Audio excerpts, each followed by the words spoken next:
Hello, good morning students. Today we are going to describe about the factors on which resistance of conductor depend. Factors on which resistance of conductor depend. आज हम लोग पढ़ने जा रहे हैं कि वो कौन से फैक्टर्स हैं जिन पर में किसी भी कंडक्टर का रेसिस्टेंस जो है वो डिपेंड करता है। तो ये हम लोग अपने पिछले वीडियो में कुछ इसके बारे में जानकारी लिए थे। तो ये जो फैक्टर्स हैं, सबसे पहला फैक्टर तो इसका ये होता है कि ये लेंथ पे डिपेंड करता है। किस पे डिपेंड करता है? लेंथ पे डिपेंड करता है नहीं। उसके बाद हम लोग पढ़े थे एरिया ऑफ क्रॉस सेक्शन पे डिपेंड करता है, टेम्परेचर पे डिपेंड करता है और नेचर ऑफ मटेरियल पे करता है। तो हम लोगों ने ये फैक्टर्स देखा था। तो फैक्टर्स में क्या सब आ रहा है अपना? ये एक आ रहा है क्या? पहला जो फैक्टर है वो हमारा आ रहा है लेंथ ऑफ रेजिस्टेंस, लेंथ पे डिपेंड करता है। दूसरा एरिया ऑफ क्रॉस सेक्शन,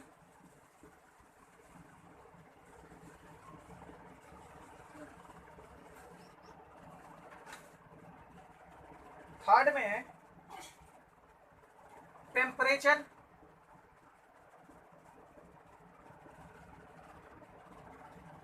और फोर्थ में हम लोगों ने देखा था नेचर ऑफ द मटेरियल।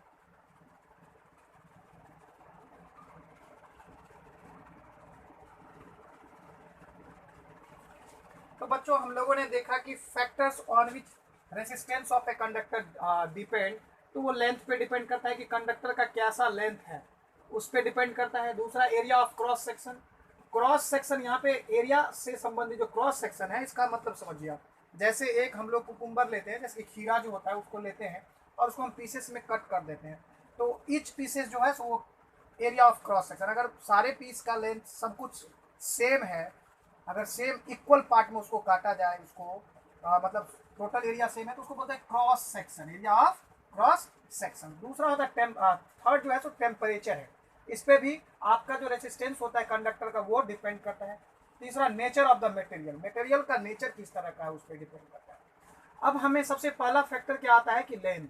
अब हमें कैसे समझेंगे कि लेंथ पे कैसे ये डिपेंड करता है? मान लीजिए ये अपना एक वायर है, ये अपना एक वायर है और एक वायर जो है इससे थोड़ा बड़ा है। ये दो वायर है, इसका L1 लेंथ है, इसका L2 लेंथ है। यहाँ पे हमें ये मालूम है कि L2 is greater than L1। जैसे बच्चों अगर हम सड़क पे जाते हैं, रोड पे जाते हैं, तो देखते हैं कि रोड पे अगर हम ज़्यादा डिस्टेंस ट्रैवल करेंगे तो ज़्यादा ट्रैफिक खाएगा, और कम डिस्टेंस तक जाते हैं तो हमें कम मतलब ट्रैफिक का सामना करना पड़ेगा। तो इसका हम एग्जांपल के तौर पे ले सकते हैं कि जैसे रोड पे जाते हैं हम लोग, तो जितना ज़्यादा डिस्टेंस ट्रैवल करेंगे उतना ज़्यादा ट्रैफिक होने की चांस है, और हो सकता है ज़्यादा से ज़्यादा ट्रैफिक मिलेगी हमें, और कम डिस्टेंस ट्रैवल करेंगे तो कम ट्रैफिक मिलेगी। तो इसका मतलब कि रेसिस्टेंस जो है वायर में ठीक उसी प्रकार से होता है, वायर में भी रेसिस्टेंस जो है ठीक उसी तरह से होता है कि लेंथ अगर ज़्यादा है तो रेसिस्टेंस जो होगा उसका क्या होगा? कम होगा। और लेंथ अगर कम है तो रेसिस्टेंस कम होगा, लेंथ ज़्यादा है तो रेसिस्टेंस ज़्यादा होगा। ये एक फैक्टर होता है।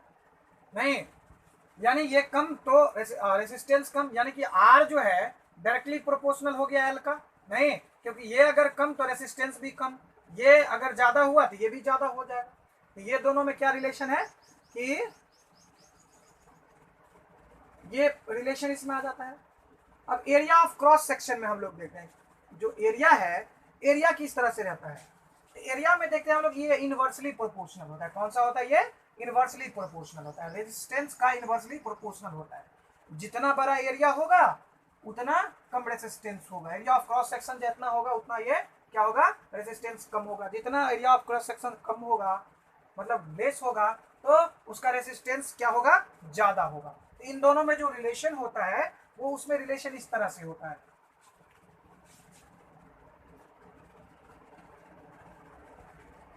Are inversely proportional 1/a। Area का ये होता है। टेम्परेचर, टेम्परेचर में हम लोग देखते हैं कि ये जो टेम्परेचर है, अगर ऑब्जेक्ट का टेम्परेचर कोई कंडक्टर से वायर पास कर रहा है, अगर टेम्परेचर उसका ऑलरेडी ज़्यादा है तो चूंकि इलेक्ट्रॉन पास होने से थोड़ा सा हीट होता है, उसके बाद इलेक्ट्रिसिटी को कंडक्ट करता है। तो टेम्परेचर भी है। तो टेम्परेचर किस तरह से होता है, देखिए, the resistance of all pure metals increases with rise in temperature. Resistance क्या होता है उसका, टेम्परेचर के राइज होने से रेसिस्टेंस कोई भी प्योर जो मेटल्स हैं उनका इंक्रीज करता है। The resistance of all pure metals increases with increase in temperature. ये बात आपको हमेशा याद रखना होगा, इसके बारे में हम लोग आगे पढ़ेंगे। इसमें क्या है, टेम्परेचर जो है, अगर टेम्परेचर बढ़ा तो रेसिस्टेंस बढ़ेगा, टेम्परेचर घटा तो रेसिस्टेंस जो है वो क्या होगा, वो भी घटेगा। ये चीज आपको रिमेंबर रखना है, यानी कि डायरेक्टली प्रोपोर्शनल इसको भी हम लोग बोल सकते हैं, आर डायरेक्टली प्रोपोर्शनल टी हम लोग बोल सकते हैं इसको। क्यों, क्योंकि अगर टेम्परेचर बढ़ता है तो रेसिस्टिविटी भी बढ़ेगा, टेम्परेचर घटेगा तो रेसिस्टिविटी भी घटेगा। ये किसमें, तो प्योर मेटल्स में। किसमें, प्योर मेटल्स में। ये प्योर मेटल्स में है।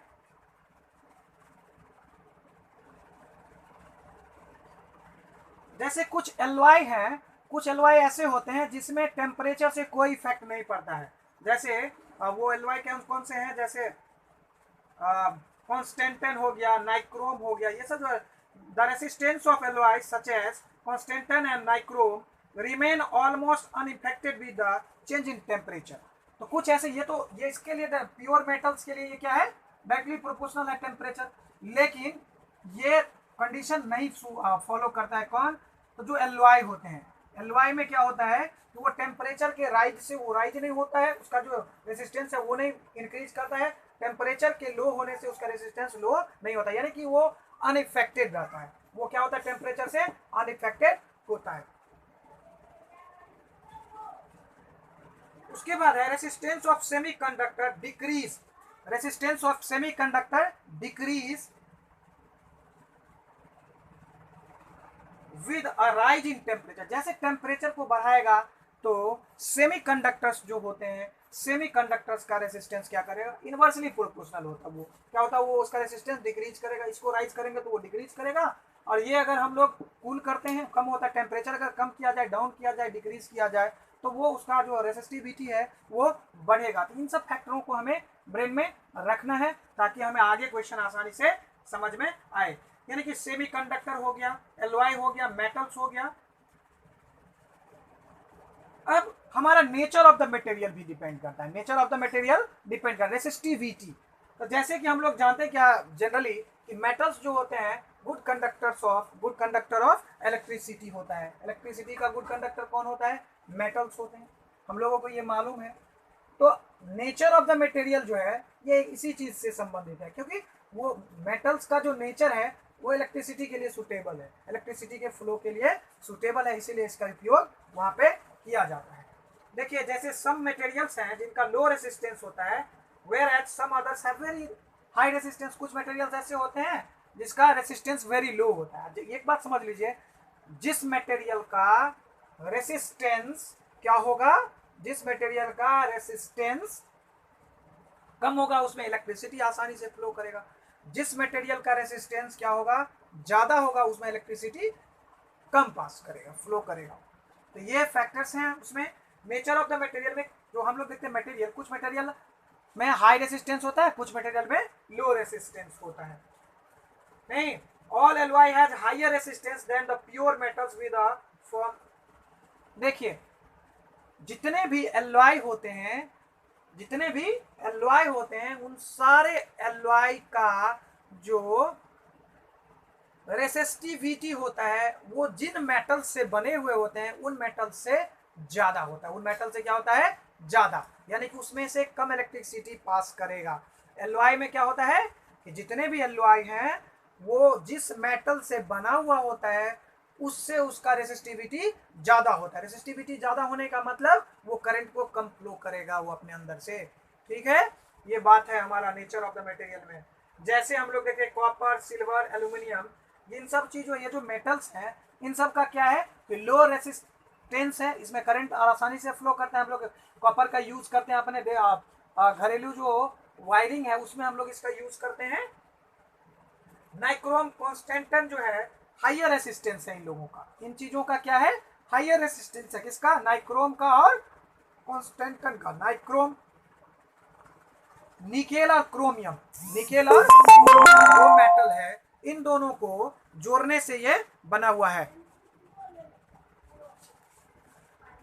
निकेल और क्रोमियम इन दोनों मेटल्स के जुड़ने से मतलब कंबाइंड कंपाउंड बनाने से बनता है नाइक्रोम।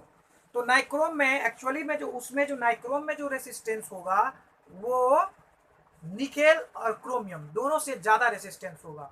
और देखोगे जो कभी भी हीटिंग एलिमेंट में जो कोई भी मटेरियल यूज किया जाता है तो वो जिसका रेसिस्टेंस हाई हो, रेसिस्टेंस क्या हो, हाई हो, मतलब बहुत ज्यादा नहीं, जिससे रेसिस्टेंस हाई हो, जिससे करंट फ्लो करे, जो चार्ज को क्या करे, स्टोर करे, जिससे कि वो उसमें हीट प्रोड्यूस हो जाए। तो ये नाइक्रोम हो गया, ये नेचर ऑफ द मटेरियल हो गया।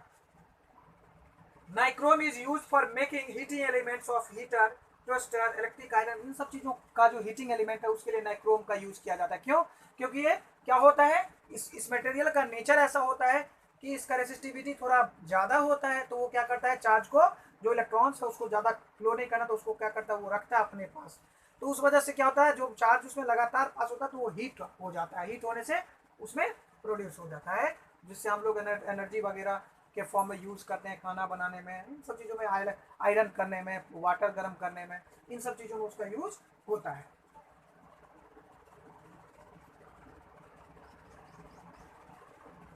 देखिए ये जो हम लोग पढ़े हैं अभी कि लेंथ डायरेक्टली प्रोपोर्शनल टू मतलब आर है, आर जो है डायरेक्टली प्रोपोर्शनल टू लेंथ होता है, inversely proportional to area of cross section होता है। मेटल्स जो होते हैं उनका जो आर है डायरेक्टली प्रोपोर्शनल टू टेम्परेचर होता है। एलवाई का जो होता है डायरेक्टली प्रोपोर्शनल नहीं होता है, यानी कि अनइफेक्टेड होता है एलवाई का। उसके बाद नेचर ऑफ मटेरियल में हम लोग आए थे, तो नेचर ऑफ मटेरियल में हम लोगों ने देखा कि मेटल्स का लो, कुछ मेटल्स है, कुछ ऐसे ऑब्जेक्ट होते हैं जिसका रेसिस्टेंस लो होता है और कुछ ऐसे होते हैं जिसका बहुत ज़्यादा होता है, नहीं।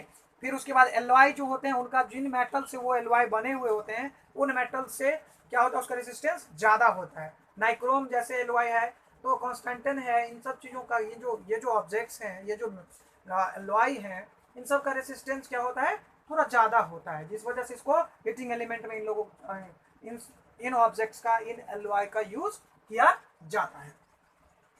तो हम लोग एक एक्सपेरिमेंट के आधार पे जो इन सब फैक्टरों को मतलब मैथमेटिकली रिप्रेजेंट किया गया है उसको हम लोग देखते हैं।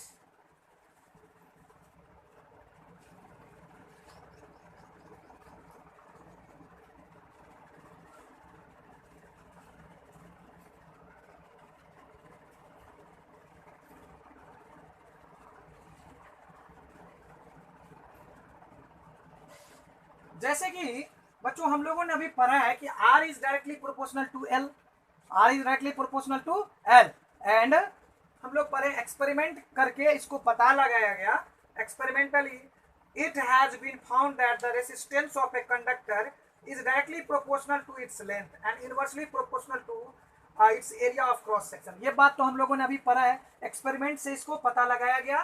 तो क्या पढ़ा था हमने कि R is directly proportional to L, नहीं, यहाँ पे क्या है, length L, where L is the length of conductor.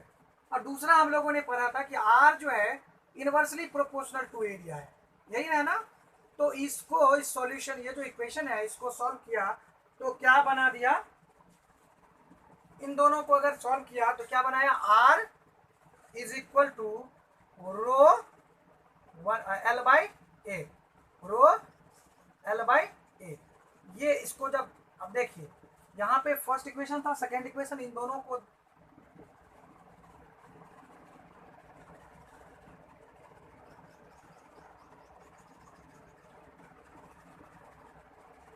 तो हमें पता है कि resistance directly proportional to L, area inversely proportional to R। तो हम लोग अगर इसको एक्यूमुलेट करके लिखते हैं, दोनों को एक साथ लिखना चाहते हैं तो हम लोग क्या लिखेंगे, पहले तो लिखेंगे R directly proportional to L by A, ये हो जाएगा अपना, नहीं। तो चूंकि प्रोपोर्शनैलिटी का जो ये हटाया जाएगा प्रोपोर्शनैलिटी साइन, तो इसके लिए कुछ कांस्टेंट रखना पड़ता है, जो कांस्टेंट यहाँ पे रो लिया गया है, क्या लिया गया है, ये है अपना रो है, ये रो है, ये रो जो है एक्चुअली में किसी भी मेटल का रेसिस्टिविटी है। ये किसी भी मेटल का क्या है, किसी भी मेटल का ये रेसिस्टिविटी होता है। ये क्या है, R is equal to rho L by A, where L is the length of the conductor, A is the area of cross section, R is the resistance of the conductor and rho is the resistivity. Rho is the resistivity. अब resistivity क्या आता है, तो resistivity के बारे में हम लोग पढ़ते हैं। यह किसी भी मटेरियल का एक प्रॉपर्टी होता है जो उसके शेप और साइज पे डिपेंड नहीं करता है।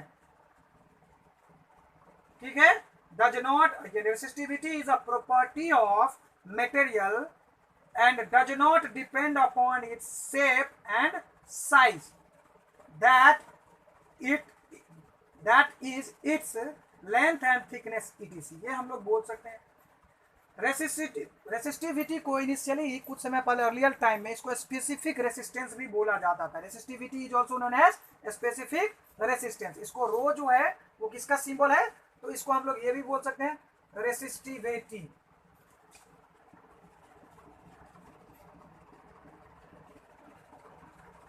और रेसिस्टिविटी जो है ना, इसको स्पेसिफिक रेसिस्टेंस के नाम से भी जाना जाता है।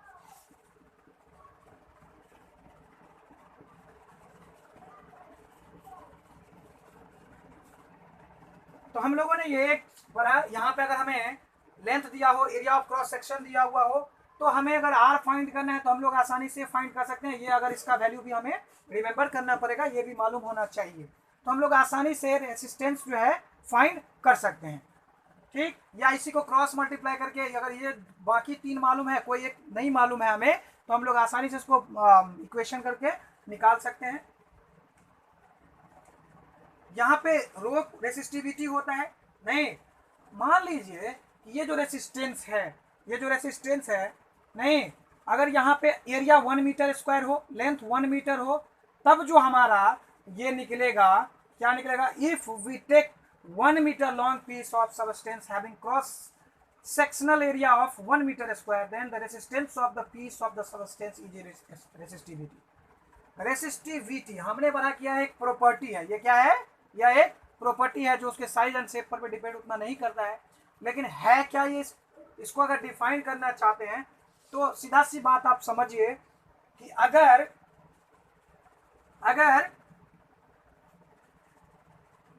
1 मीटर लेंथ का कोई कंडक्टर है, 1 मीटर लेंथ का कोई सब्सटेंस है, और उसका एरिया जो है वो भी 1 मीटर है। 1 मीटर लेंथ का कोई कंडक्टर है और उसका एरिया भी 1 मीटर स्क्वायर है नहीं, तब उस मटेरियल का, उस सब्सटेंस का जो रेसिस्टेंस होगा वह क्या होगा, इसका रेसिस्टिविटी होगा। वो क्या होगा, उसका रेसिस्टिविटी होगा। मान लीजिए कि L is equal to 1 metre and A is equal to 1 metre square. तो जहां पे इस कंडीशन में क्या हो जाएगा, इस फॉर्मूला से हमारा क्या होगा, अगर इस फॉर्मूला में हम लोग बैठाते हैं तो R लिखते हैं, R इज इक्वल टू रो, और L के जगह पे 1 और इसके जगह पे 1। इसका मतलब दोनों ही जगह पे 1 अगर रखते हैं तो हमारा क्या आंसर आएगा, R is equal to rho, R is equal to rho, यानी कि resistance of conductor is equal to the resistivity, resistance of conductor is equal to the resistivity. तो हमें अगर पूछा जाए रेसिस्टिविटी क्या है, तो हम लोग क्या बोलेंगे, if 1 metre of a substance has 1 metre square area, then the resistance of the conductor is equal to the resistivity, is equal to the resistivity. अगर मान लेते हैं किसी भी मटेरियल का लेंथ 1 मीटर है, उसका एरिया जो है वो भी 1 मीटर स्क्वायर है, तो उस मटेरियल का जो रेजिस्टेंस होगा वह रेसिस्टिविटी के इक्वल होगा। क्लियर है, तो यहाँ पे R is equal to P होगा। कब, जब यहाँ पे लेंथ 1 है, ये भी 1 हो, उस कंडीशन में।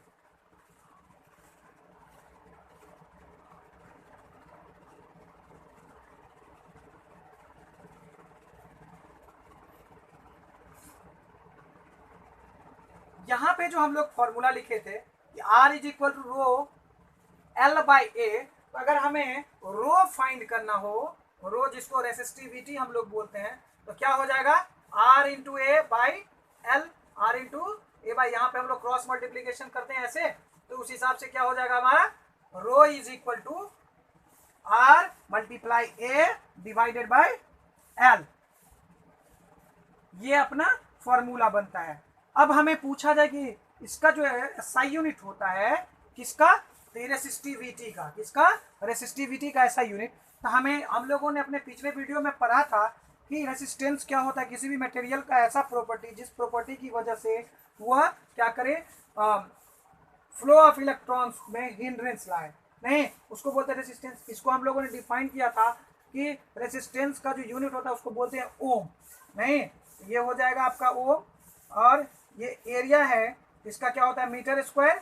इसका जो यूनिट लिखेंगे तो इसका मीटर होगा, मीटर और मीटर कट गया, यानी क्या हो गया, इसका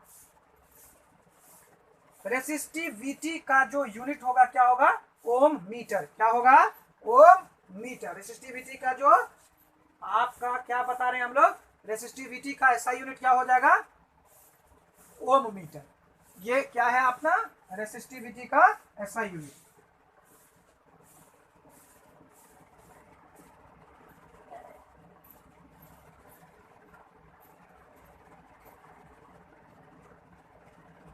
रेसिस्टिविटी का ऐसा यूनिट ओम मीटर हमें फाइंड हो गया। देखिए रेसिस्टिविटी जो होता है सब्सटेंस टू सब्सटेंस वेरी करता है, सब्सटेंस टू सब्सटेंस क्या करता है, वेरी करता है, ये चेंज होते रहता है। ऐसा ये जरूरी नहीं है कि सारे ही ऑब्जेक्ट का रेसिस्टिविटी एक ही जैसा होगा।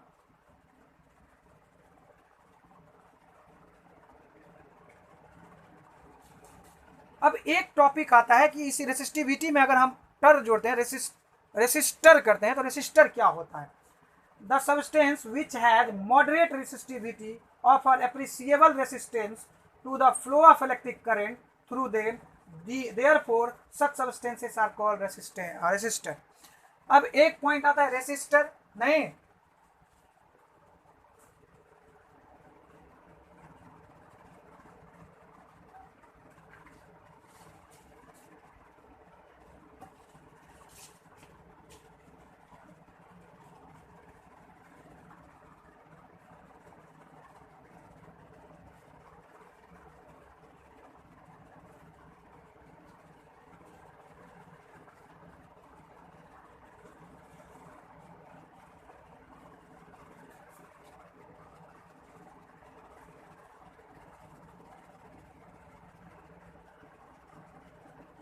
अब इसे ये क्या है, रेसिस्टर क्या है, रजिस्टर, रजिस्टर क्या है, जैसे हम लोग सोचते हैं कि सर्किट में मतलब जो रहता है रेसिस्टर लगा है, नहीं तो ये होता क्या है, तो ये एक सब्सटेंस होता है जिसका मॉडरेट रेसिस्टिविटी हो, मॉडरेट मतलब ना ज़्यादा अच्छा इसका रेसिस्टिविटी होता है ना ज़्यादा कम होता है रेसिस्टिविटी, ये मॉडरेट कंडीशन में पाया जाता है। The substance which has moderate resistivity offer appreciable resistance to the flow of electric current through them.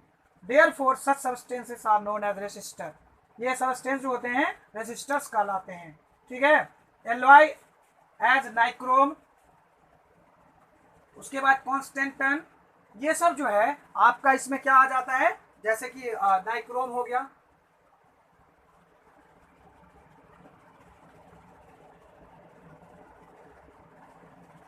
Carbon भी हो सकता है, ये सब ईटीसी ये लिख देते हैं। रेसिस्टर में आ जाता है, इसका क्या होता है कि मॉडरेट होता है, ना ये ज़्यादा अच्छा होता है, ना ही ये इलेक्ट्रिसिटी को ज़्यादा फ्लो करने देता है, ना ही ये रोकता भी है। ये आपका रेसिस्टर होता है। रेसिस्टर का क्या काम है, वो मॉडरेट मॉडरेट रेसिस्टेंस रखता है अपना, नहीं।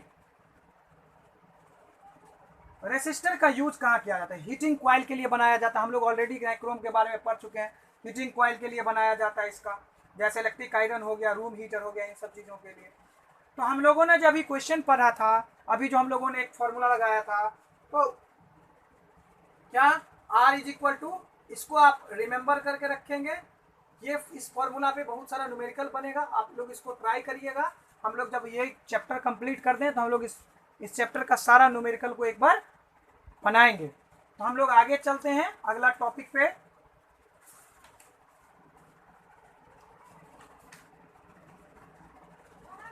अब रेसिस्टेंस,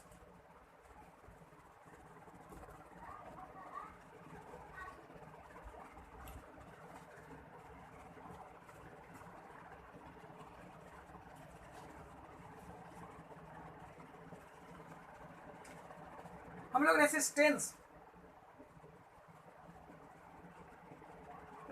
के बारे में हम लोग पढ़ चुके हैं, हम लोग रेसिस्टेंस के बारे में पढ़ चुके हैं, लेकिन प्रैक्टिकली रेसिस्टेंस कैसे कंबाइन किया जाता है तो उसके बारे में आज हम लोग पढ़ेंगे। कौन सा टॉपिक रहेगा?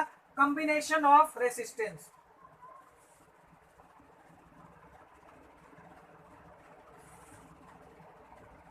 कॉम्बिनेशन ऑफ रेसिस्टेंस, रेसिस्टेंस का कॉम्बिनेशन के बारे में हम लोग आज पढ़ने जा रहे हैं, और ये कॉम्बिनेशन क्यों जरूरी है उसके बारे में भी हम समझते हैं कि कॉम्बिनेशन क्यों जरूरी है रेसिस्टेंस का। तो देखिए प्रैक्टिकली हमें क्या चाहिए, प्रैक्टिकली हमें चाहिए in practical electric circuit we generally need control current and voltage. हमें प्रैक्टिकली क्या होता है कि कंट्रोल करंट और वोल्टेज चाहिए। प्रैक्टिकली क्या चाहिए? कंट्रोल करंट और वोल्टेज चाहिए। नहीं, यानी वोल्टेज मतलब पोटेंशियल डिफरेंस, जो हम लोग पढ़े हुए हैं। Different components in an electric appliance often need different voltage and currents. अलग अलग कंपोनेंट्स अप्लायंस जो है, अलग अलग जो थिंग है हमारे इलेक्ट्रिक सर्किट में, उनको अलग अलग जो है सो करंट चाहिए, वोल्टेज चाहिए। नहीं, कुछ को ज्यादा चाहिए, कुछ को थोड़ा कम चाहिए।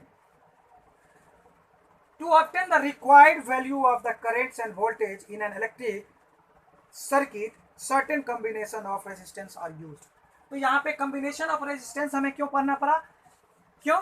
क्योंकि हमारा जो सर्किट है उसमें बहुत सारे अलग अलग कंपोनेंट्स यानी कि अलग अलग अप्लायंसेस होते हैं, इलेक्ट्रिकल अप्लायंसेस, जिन सबों का क्या होता है कि उन सबों का अलग अलग रिक्वायरमेंट होता है। किसका? करंट का और वोल्टेज का।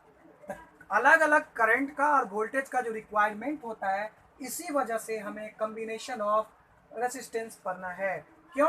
क्योंकि वो जो अलग अलग वोल्टेज और करंट लाना है उसके लिए रेसिस्टेंस को कंबाइन किया जाता है, ताकि रिक्वायर्ड जो जितना जरूरत है उतना ही क्या किया जाए, करंट लाया जाए या वोल्टेज लाया जाए। इसके लिए कॉम्बिनेशन ऑफ रेसिस्टेंस पढ़ा जाता है। तो रेसिस्टेंस जो कंबाइन होता है वो दो वे से होता है, टू वे से। Resistance combined in two ways. One of them is series, in series में होता है ये, इसमें होता है पहला जो होता है इन सीरीज में होता है, एंड सेकंड जो है ये पैरेलल में होता है। यानी रेसिस्टेंस दो तरह से कंबाइन करता है, सीरीज में कंबाइन करता है और पैरेलल कंबाइन करता है। नहीं, सीरीज में जैसे मान लेते हैं कि एक सर्किट है, जैसे हम लोग देखते हैं ये एक अपना सर्किट है। मान लीजिए कि यहाँ पे लगा हुआ सेल, और यहाँ से मान लीजिए एक रेसिस्टेंस ऐसे लगा हुआ, जिसको हम लोग आर से डिनोट करते हैं।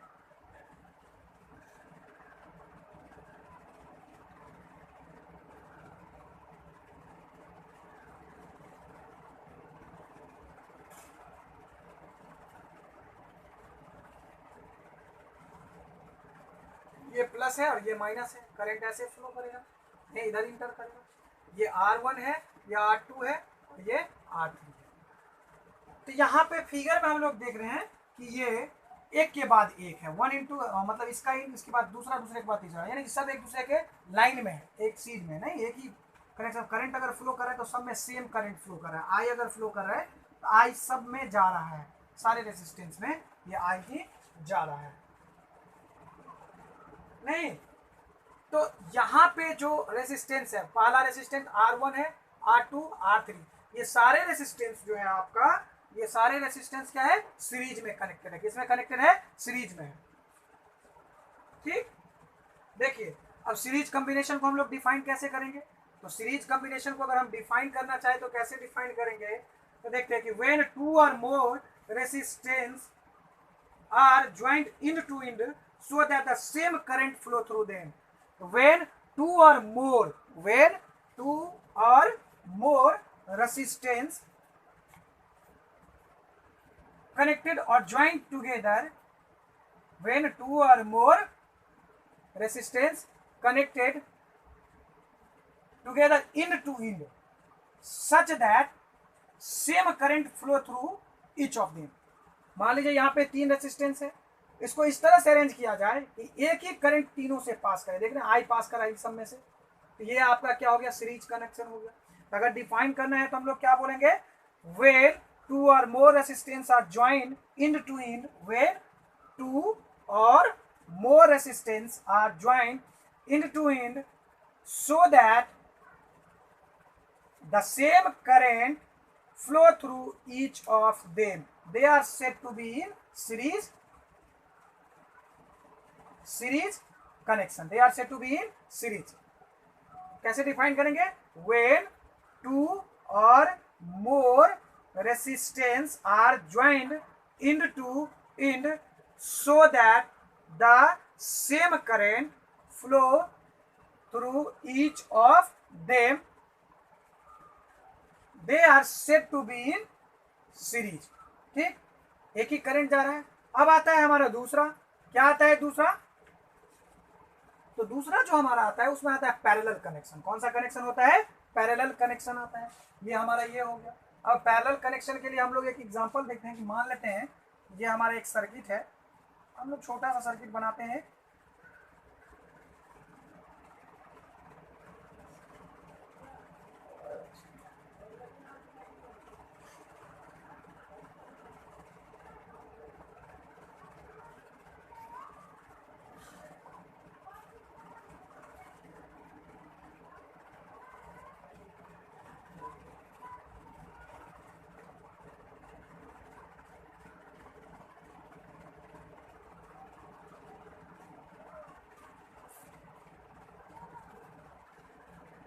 अब यहां से तो आई करंट निकला, लेकिन यहां पे आकर के करंट क्या हो गया, ये I1 हो गया। नहीं, ये बदलते हुए जाएगा। यहाँ पे क्या है कि करंट इधर था, इधर हो गया, I2 हो गया इधर, और I3 हो गया। ये आई करंट चला, I1 I2 I3 हो गया, तीन करंट इधर बदल गया, और फिर लास्ट में आकर के सब जो है सो आई बदल के फिर इधर आया। तो इस तरह से करंट फ्लो होता है, यानी कि एक ऐसा कॉम्बिनेशन ऑफ किसका, रेसिस्टेंस। मान लीजिए ये R1 है, ये R2 है और ये R3 है। वेन देखिए यहाँ पे क्या है कि एक ऐसा कनेक्शन जिसमें क्या हो कि डिफरेंट करंट फ्लो करे ईच ऑफ द रेसिस्टेंस, तो उसको बोलते हैं हम लोग, क्या बोलते हैं इसको बोलते हैं पैरेलल कनेक्शन, जिसके बारे में हम लोग थोड़ा डीप में पढ़ेंगे। देखिए, when two or more resistance are connected between two common points, दो कॉमन पॉइंट्स के बीच में कनेक्ट किया जाए, दो कॉमन पॉइंट के बीच में कनेक्ट किया जाए। तो यहाँ पे मान लीजिए ये ऐसे नहीं है,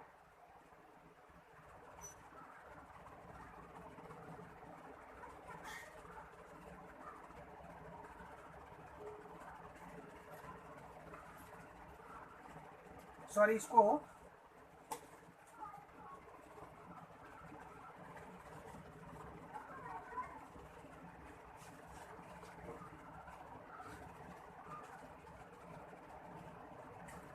जैसे मानते हैं पैरेलल के लिए एक ऐसा है कॉम्बिनेशन हमारा, ठीक, ये एक रेसिस्टेंस है,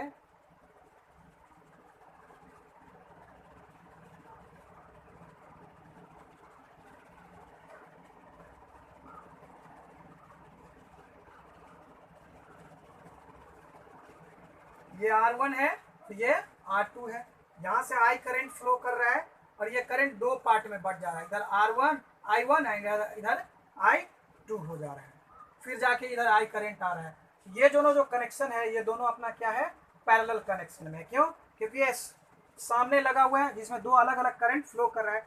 तो when two or more resistance are connected between two common points, दो कॉमन पॉइंट के बीच में, मान लीजिए ये इस पॉइंट और इस पॉइंट के बीच का है, तो दो कॉमन पॉइंट के बीच में है दो रेसिस्टेंस, सेम पोटेंशियल डिफरेंस हो, यानी कि जो इलेक्ट्रिकल जहाँ से इलेक्ट्रिसिटी उसको मिल रहा है वो सेम एक ही जगह से आ रहा है, नहीं तो वहाँ पे क्या रहेगा, डिफरेंट करंट उससे पास करे। आई चला था लेकिन दो पार्ट में बढ़ गया, इसमें I1 जा रहा है, इसमें I2 जा रहा है। तो इस तरह का जो कनेक्शन होता है उसको पैरेलल कनेक्शन कहते हैं। ये अपना क्या होता है, ये पैरेलल कनेक्शन होता है। तो बच्चों हम लोग पहले सीरीज कनेक्शन के बारे में, इसमें क्या रूल होता है उसके बारे में हम लोग पढ़ेंगे कि सीरीज कनेक्शन में किस तरह से किया जाता है, इसका न्यूमेरिकली कैसे फाइंड किया जाता है, इन सब के लिए फॉर्मूला वगैरह हम लोग पढ़ेंगे। इसके लिए क्या करेंगे, फॉर्मूला का यूज करेंगे। तो हम लोग एक बार लिखते हैं,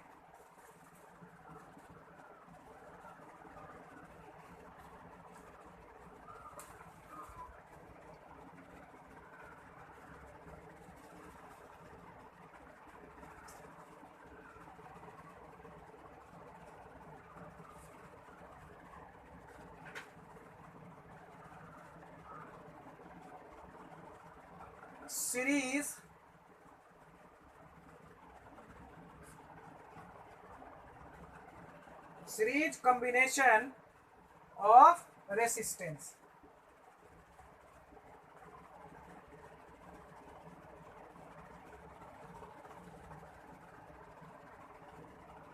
जैसे कि हम लोग फिगर बना चुके हैं, मान लेते हैं कि एक सर्किट है हमारा। कैसा सर्किट है, ये एक बैटरी है उसमें लगा हुआ,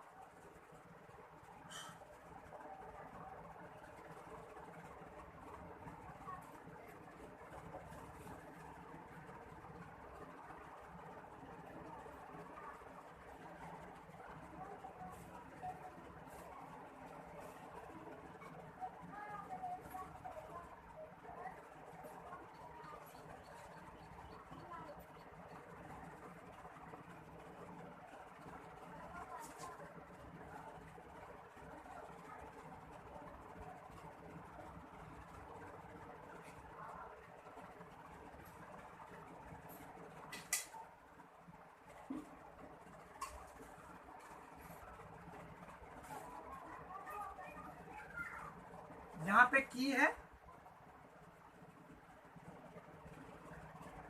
यहां से आई करंट फ्लो कर रहा है, ये R1, ये R2, ये R3, यहां से आई करंट इंटरवीनर वापस कर रहा है। अब देखिए कि पोटेंशियल डिफरेंस जो होगा यहां से यहां तक V1 है, यहां से यहां तक V2 है पोटेंशियल, और यहां से यहां तक V3 है पोटेंशियल। और ये पूरा में जो है क्या है, V है, पूरा में V पोटेंशियल है, जो कि यहाँ पे है हमारा, नहीं इसको बैटरी बोलते हैं, नहीं। और ये पूरा पूरी जो यहाँ से यहाँ तक रेसिस्टेंस होता है उसको बोलते हैं R, उसको क्या बोलते हैं, R।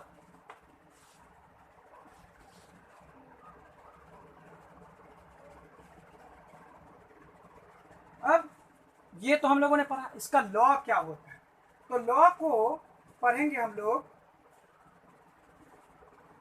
उससे पहले ये जो हमने यहाँ पे पूरा R लिखा, R का मतलब क्या है, ये पूरा पूरी जो ये करंट फ्लो कर रहा है इस सर्किट से, तो सर्किट का इक्विवेलेंट जो रेसिस्टेंस होता है ये पूरा पूरी उसी को बोलते हैं, R1, R2 एंड R3, ये इक्विवेलेंट रेसिस्टेंस होता है। तो पहले हम पढ़ेंगे कि इक्विवेलेंट रेसिस्टेंस होता क्या है।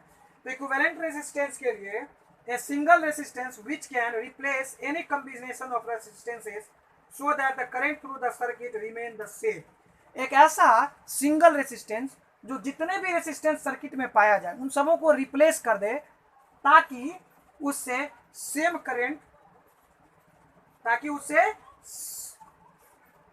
so that the current through the circuit remains the same, जो करंट है उसमें सेम रह जाए। यानी इसको इस तरह से रिप्लेस करे कि जो करंट उससे फ्लो कर रहा है वही करंट उसमें रह जाए, ठीक है।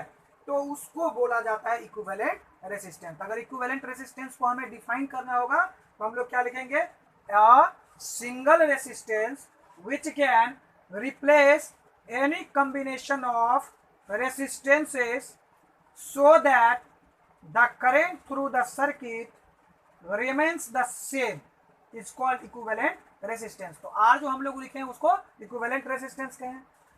अब एक फैक्ट आता है कि सीरीज कॉम्बिनेशन, तो हम लोगों ने देखा कि एक ही करंट इसमें से फ्लो कर रहा है सारे में से, नहीं ये यहाँ से यहाँ तक का पोटेंशियल डिफरेंस जो है आपका V1 है, यहाँ से यहाँ तक V2, यहाँ से यहाँ तक V3, और पूरा जो है सो बैटरी कितना का V वोल्ट का, तो पूरा V वोल्ट हो गया। ये जितने भी रेसिस्टेंस है सारे रेसिस्टेंस का अगर कंबाइंड एक ही रेसिस्टेंस लगाया जाए ताकि करंट सेम करंट पूरा पूरी पास करे, तो R मान लेते हैं। तब एक आता है law of combination of resistances in series, law of combination of resistance in the series. तो law of combination of resistance in series जो है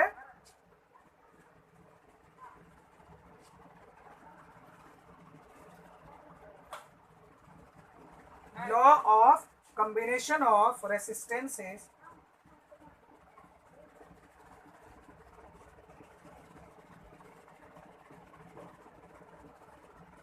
law of combination of resistance in series क्या कहता है कि देखो ये जो लॉ है, इस लॉ के अनुसार क्या होता है कि when a number of resistance, इस लॉ को हम लोग लिखते हैं कि law of combination of resistance in series states that, क्या स्टेट करता है तो उसको हम सीधा लिखते हैं कि when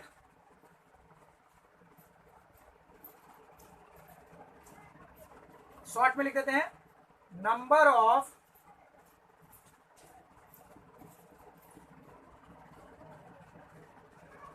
when a number of resistances are connected in series,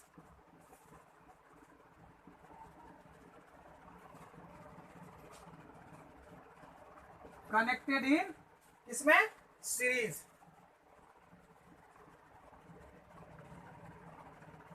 their equivalent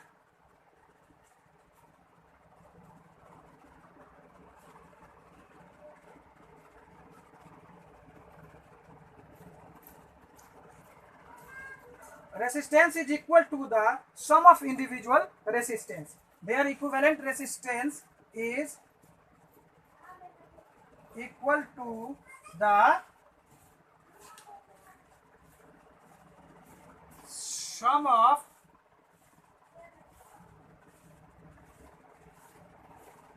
individual resistance,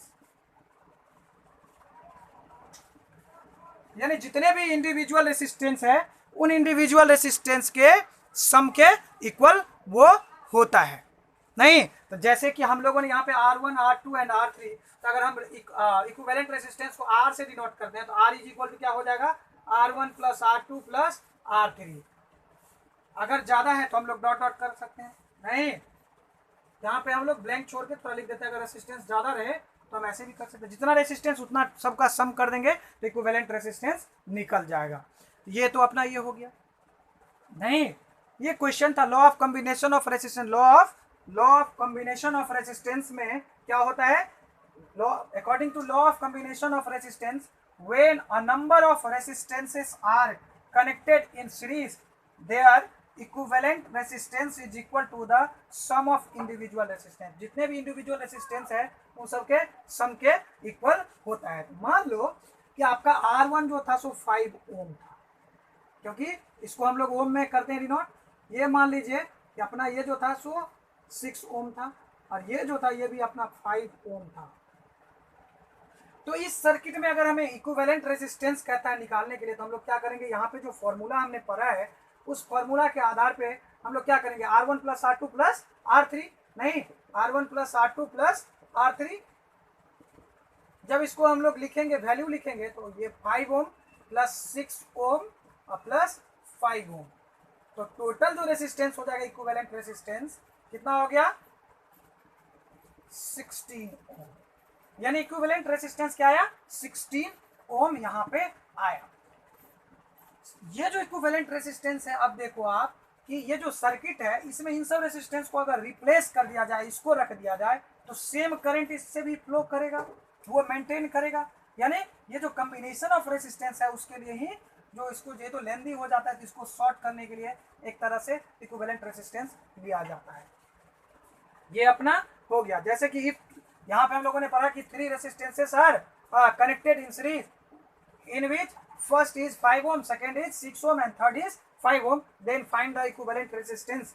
नहीं तो हम लोग इक्विवेलेंट रेसिस्टेंस क्या हो जाएगा उसका, इन सब का सम यानी 16 ओम हमारा आंसर आता है।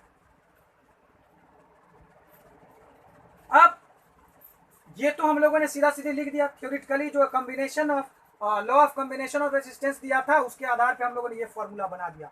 लेकिन ये फॉर्मूला आया कहाँ से, इसके बारे में भी आप लोग क्वेश्चन अराइज कर सकते हैं। तो इसके लिए डेरिवेशन आता है, क्या है, derivation of law of combination of resistance in series.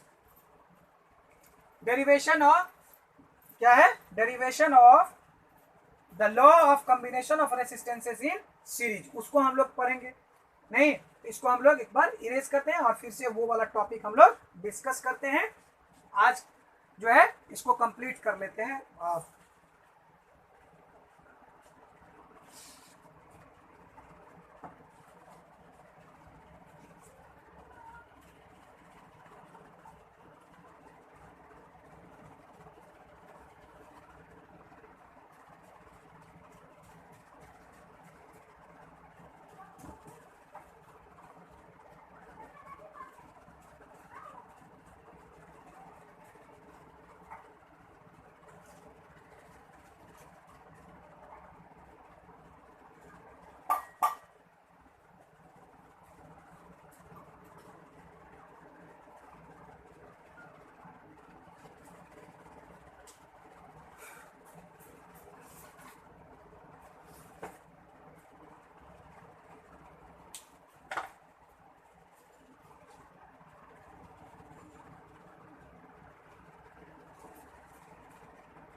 derivation of the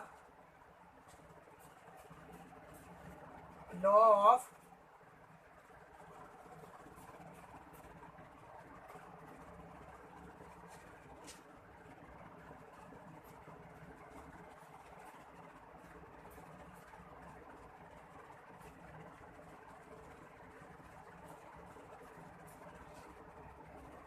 हम लोगों ने जो सर्किट बनाया था वैसे ही मान लेते हैं कि let R1 R2 and R3 be the resistance connected in series. मानते हैं कि R1 R2 जैसे हम लोग वहां पे बनाए थे एक सर्किट, ठीक ऐसे बनाए थे।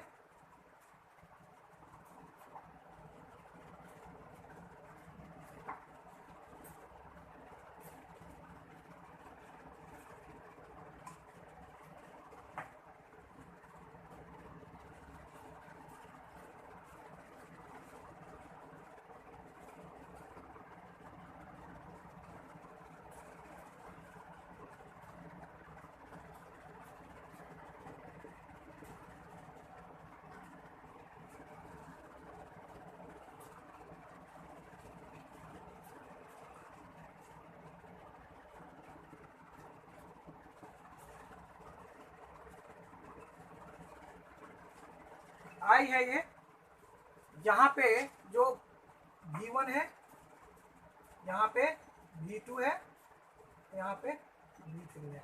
ओवरऑल में तो V ही है, नहीं यहाँ से रेजिस्टेंस टोटल क्या इक्विवेलेंट रेजिस्टेंस R है। तो हम लोग ये देख रहे हैं कि let R1 R2 and R3 be the resistance connected in series and I be the current flowing through the circuit passing through each resistance, and V1, V2 and V3 be the potential difference across R1 and R2 and R3 respectively। जैसे हम लोग यहाँ पे देख रहे हैं कि यहाँ पे तीन रेसिस्टेंस सीरीज में कनेक्टेड है, उन सब से ईच ऑफ देम से आई करंट जो है सो पास कर रहे हैं, जहाँ पे इस रेसिस्टेंस पे पोटेंशियल डिफरेंस जो है कितना है आपका, ये है आपका V1, यहाँ पे क्या है V2 है, यहाँ पे V3 है, V1 V2 V3 है, लेकिन टोटल कितना है V है, टोटल V है। तो हम लोग देख रहे हैं कि ये सब कनेक्टेड है किसके रिस्पेक्ट में, यहाँ पे देख रहे हैं क्या देख रहे हैं, potential difference across the R1 R2 and R3 respectively. Then from Ohm's law, तो ओम्स लॉ से अगर हम देखना चाहे तो from Ohm's law,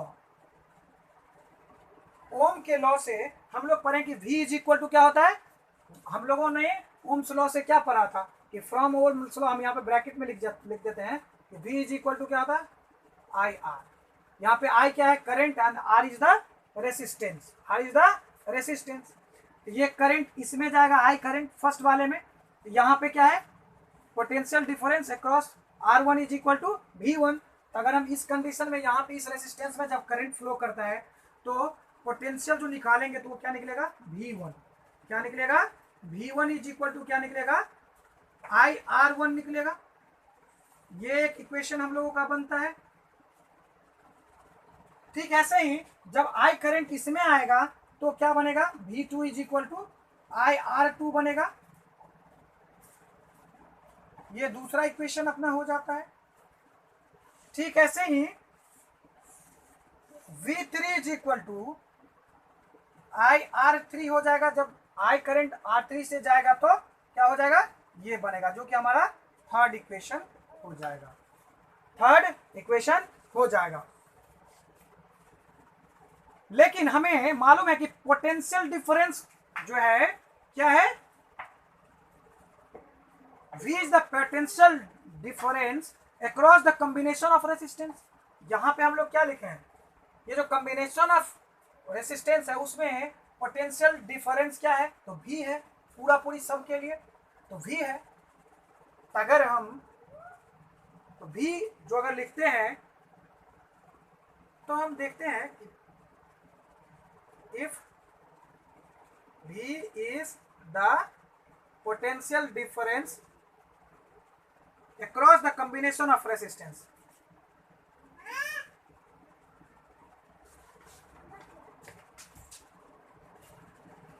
V is the potential difference across the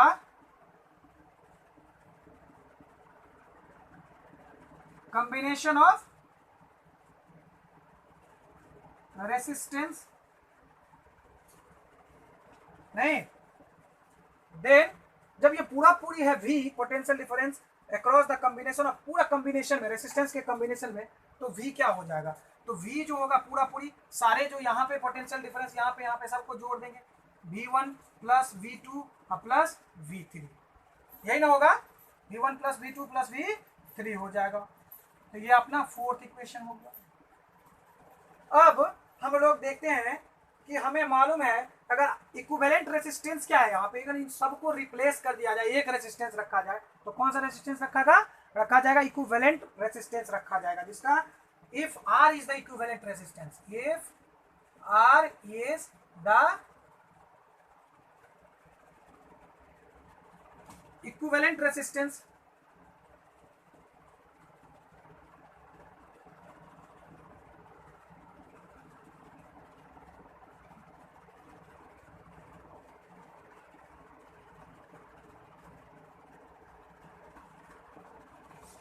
तो R अगर है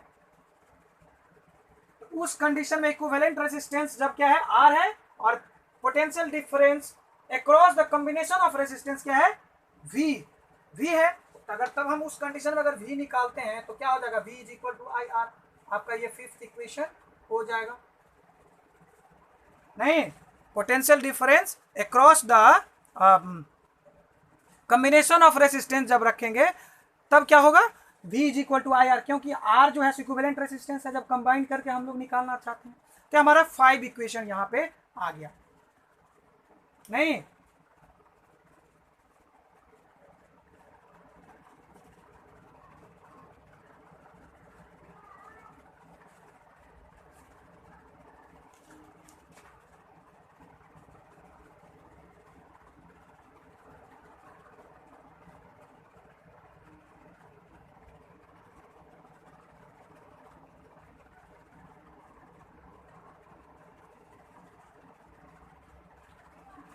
अब इक्वेशन 4 जो है, इक्वेशन 4 में इक्वेशन 1 2 3 एंड 5 से, इक्वेशन 4 में 1 2 3 एंड 5 से वैल्यू पुट करने पे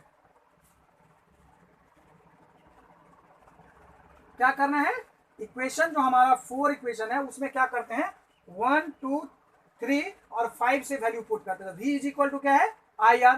तो इक्वेशन 4 में हम लोग इन इक्वेशन 4 लिख देते हैं, इन्हें equation 4 PVT from PTV from first second third and fifth, इनसे जब वैल्यू पुट करेंगे तो V के जगह पे क्या हो जाएगा, IR, V1 के जगह पे क्या होगा, IR1, V2 के जगह पे IR2 और V3 के जगह पे IR3। अब यहाँ पे देख रहे हैं कि IR is equal to, I common हो जाएगा, सारे में है, तो R1 plus R2 plus R3। अब हम लोग देख रहे हैं कि दोनों तरफ जो है ये मल्टीप्लाई के फॉर्म में है I, तो ये I से I कट हो जाएगा, तो therefore R is equal to क्या हो गया, R1 plus R2 plus R3। ये था derivation of law of combination of resistance in series, ये डेरिवेशन था, equivalent resistance is equal to R1 plus R2 plus R3, जो हम लोगों को law of combination of resistance जो हमें स्टेट्स किया था, law of combination of resistance क्या स्टेट्स किया था कि when two or more resistances are combined in series, then the equivalent resistance is equal to the sum of the individual resistances। तो यही पॉइंट यहीं से आया, कैसे आया, तो ओम्स लॉ से हमने लिखा कि प्रत्येक रेसिस्टेंस में अलग अलग हम लोग वोल्ट V निकाले, पोटेंशियल निकाले, V1 is equal to IR1, V2 is equal to IR2, V3 is equal to IR3 निकाले। पूरे के लिए पोटेंशियल जो है across the combination of resistance V है, तो V इज इक्वल टू क्या हो जाएगा, सारा जो इसके जगह पे पोटेंशियल है, इसके जगह पे सबका सम हो जाएगा, एक इक्वेशन हमने बनाया। इन सब रेसिस्टेंस के लिए अगर एक रेसिस्टेंस रखा जाए जिसको इक्विवेलेंट रेसिस्टेंस कहते हैं, तो मान लेते हैं कि अगर वो R है तो V इज इक्वल टू क्या हो जाएगा, करंट इनटू इक्विवेलेंट रेसिस्टेंस यानी VR। अब इक्वेशन 4 जो था, 4 इक्वेशन में क्या कह रहा था कि V is equal to V1 plus V2 plus V3, तो V का वैल्यू यहाँ पे 5 में हमने क्या निकाला आई आर, तो हमने यहाँ पे पुट कर दिया आई आर। V1 यहाँ पे आई आर 1 है तो R1 लिख दिया। नहीं, यहाँ पे V2 का वैल्यू यहाँ से मिला हमें आई आर 2 इसमें, और फिर V3 का ऐसे हम लोगों ने पुट किया, फिर आई कॉमन लिया, कैंसिल किया तो ये निकल गया। तो आज के लिए इतना ही। अब हम अगले वीडियो में हम लोग पढ़ेंगे पैरेलल कॉम्बिनेशन के बारे में, और इस पर में आप लोग आसानी से क्वेश्चन सॉल्व कर सकते हैं। इस पे क्वेश्चन आएगा जो पिछला हम लोग पढ़े हैं, ओम्स लॉ पे क्वेश्चन आएगा, उसमें रेसिस्टिविटी निकालने वाला जो क्वेश्चन है उसमें भी रेसिस्टेंस आप निकाल सकते हैं। और रेसिस्टिविटी का कुछ मतलब ये होता है, उसका अलग अलग मटेरियल का रेसिस्टिविटी जो होता है वो फिक्स होता है, तो उसका हम लिखवा देंगे एक टेबल के अंतर्गत, उसको लर्न कर लीजिएगा, क्वेश्चन बन जाएगा। तो आप इस पर न्यूमेरिकल बनाइए और इसको अच्छे से एक बार वीडियो को देखिए। अगर अच्छा लगा हो तो लाइक करें, सब्सक्राइब करें, शेयर करें, साथ ही साथ कमेंट भी करें। धन्यवाद।